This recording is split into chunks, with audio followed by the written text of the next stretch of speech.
Hello guys, আসসালামু আলাইকুম। আমরা এসে গেছি একটি ছাদ ট্যুর দিতে। এখানে আমরা আরো কয়েকটি ভিডিও কয়েকটি আমরা গাছের নাম জানবো। চলো একদম প্রথম গাছটা শুরু করা যাক। প্রথমে আসবো আমরা এই গাছটার দিকে। এই গাছটা হলো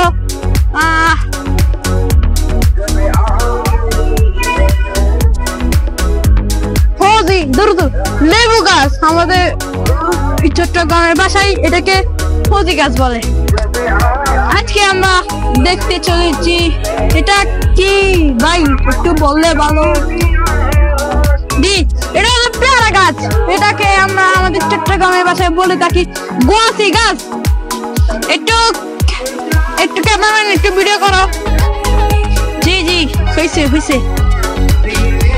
এখন একটু নিচে এটা হলো আমাদের বিশ্বস্ত অনেক দিন ধরে হাজার বছর পুরনো অ্যালোভেরা গাছ, যেটি স্বাদ খুবই মিষ্টি। একবার খেবেন আর বারবার চাইবেন।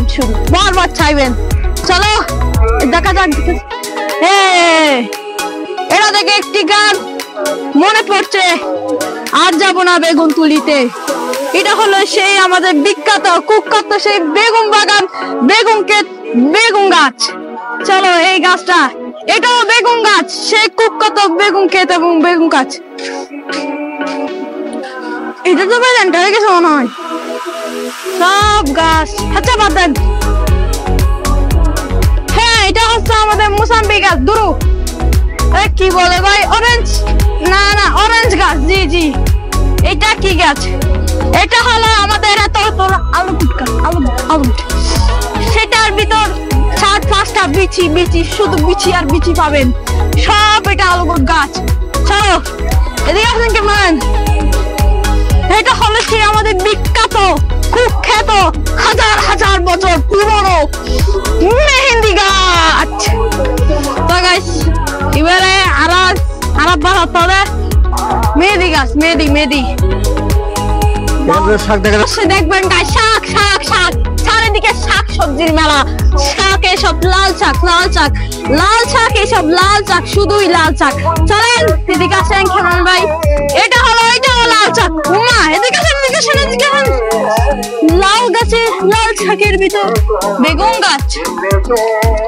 কিছু কি বুঝতে পেরেছেন বন্ধুরা? চলেন আমরা এই গাছটার দিকে যাই। ছাতার মধ্যে এটা কি গাছ সবাই প্রশ্ন করতে পারে। এটা হলো এত বড় পেঁপে গাছ।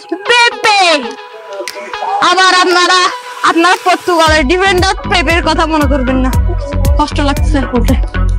এই যে 1000 বছর আগে পুরোনো ক্যাকটাস অ্যালোভেরা, একবার খাবেন বারবার চাইবেন। এটা হলো সেই আমাদের 1000 বছর পুরনো ট্যাঙ্কি। একটু আসা আমাদের ট্যাঙ্কির ভিতরে চিত্রটা একটু দেখান। খুব সুন্দর সুস্বাদু একটি শরবত মাখা শরবত। এখানে শরবত। এদিকে আসেন। এটা হলো আমাদের বিখ্যাত কোল্ড ড্রিঙ্ক। সেখানে শুধু কোল্ড ড্রিঙ্ক পাওয়া যাবে, কোল্ড ড্রিঙ্ক। তো গাইস, আজকের মতো এই ভিডিওটা শেষ। সবাই সুস্থ থাকবেন, ভালো থাকবেন ইনশাআল্লাহ। লাইক সাবস্ক্রাইব সব করে যাবেন।